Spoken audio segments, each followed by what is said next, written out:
মানে আব্বু, জি বলো। তুমি কি আজকে কাজের টাকা পাইছো? না পাই নাই, তোমার কাছে টাকা লাগবে? টাকা আমার লাগবে না, ওই যে দুধ আনছিলাম না 1 কেজি, হ্যাঁ। তাও তো ওনার কাছে কইছিলাম কি কাকি, মানে আব্বু টাকা পাইলে দিয়া দিমু।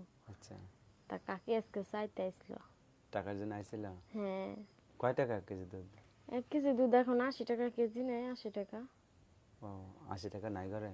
না, আমার কাছে তো নাই, যে কয় টাকা ছিল মেয়ে ডাক্তারের কাছে নিয়ে যেয়ে ফুরাই ফেলছি। ও আচ্ছা, তো তুমি কি কইছো? কইছি কি, মানে আব্বু যদি টাকা পাই না, আমি আপনারে দিয়ে আসবো আনে।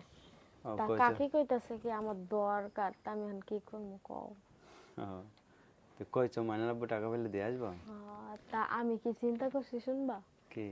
যে কাকির কাছ থেকে, যে মাঝে কাকির কাছ থেকে নিয়া ওনারে দুধের টাকা দিয়ে আমু, কাকির দরকার হলে 2 দিন পরে দেবো, কাকি তো চাইব না, বুঝো? মানে ওনারা দিয়ে আসবা? হ্যাঁ। কোন বাড়িতে আনছিলে দুধ, হিন্দু বাড়িতে?